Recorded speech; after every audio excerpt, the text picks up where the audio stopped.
The first thing that I would like to do in describing where this crisis is going is to move us away from numbers for a moment to the letters of the alphabet.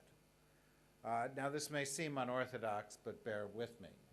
There are several different models that people are presenting for how this crisis may work itself out. The most likely possibility, at least from the perspective of the United States and Europe, is what I would call a backwards J. And why I call it a backwards J is that you go down, you stay down for a while, and you come up. But when you come up, you don't come up all the way to the top. You don't go back to the growth rates you had before. You don't go to 3% growth or 4% growth. We just heard from David and from the question that this is indeed a new economic model emerging from the crisis. But I would say it is not only a new economic model, it is a new economic order which is emerging from the crisis. And let me be very blunt about it. This crisis is the closing chapter of the era of domination of the Western world on the rest of the world. This is the closing chapter. What we have seen this year with the emergence of China is a kind of new legitimacy given to the Chinese economic model on a practical side.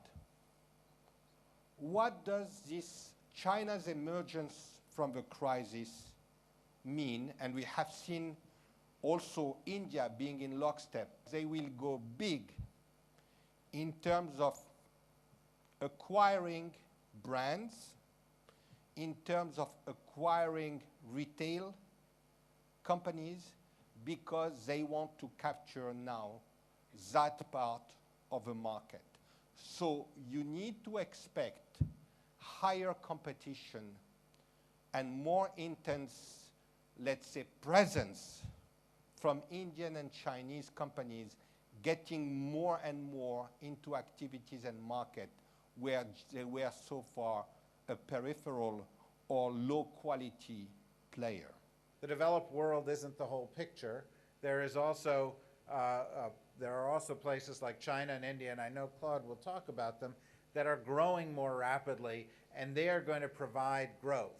Caution that in China right now, in a country of 1.2, 1.3 billion people, there are only about 60 million people who might be considered to be truly middle class and therefore potential consumers of a lot of the kind of products that you might make or be involved with. So the expectation that China is going to be the locomotive that's going to pull the economy out of this crisis is probably overstated.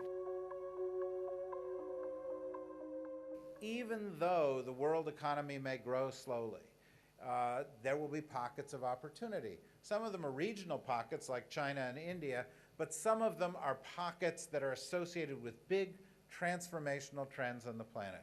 One is the greening of the planet, getting the world to reduce emissions, embracing new carbon regimes, moving to a carbon economy where there's carbon pricing worldwide, embracing alternative forms of energy. In the past year, the countries of the world have committed almost $500 billion in government funds to subsidize growth in this area.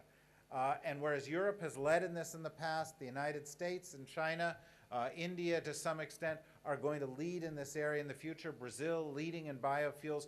There is going to be a transformation, and this is a sector that will create a lot of jobs. For me, at the present moment, there are some very clear sectors for expansion. The healthcare sector, in my view, has at the present moment unlimited opportunities. And when I say the healthcare sector, it doesn't mean only pharmaceutical or biotech. It means also all these sectors that will have to provide services and goods for an aging population all over Europe, but also in many other parts of the world. I do believe that the answer to that issue and to the growing competitiveness of Asian players is in one word: productivity. The only way that you can try to counteract this downward pressure on your profit margin is to be ruthless about productivity. This is, in my view, one key effort that Europe needs to do and in which it has been lagging behind. The reason productivity works is it reduces the number of people needed to do something.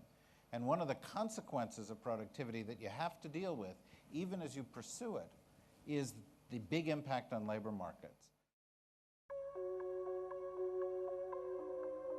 Tiny companies can do okay in this environment, but the companies that are going to ultimately drive are the ones that are going to be able to climb the stairway of growth that involves changing the culture from being small to being medium, from being the family company to being a public company, from being an entrepreneurial enterprise to being a sustained growth type of formula.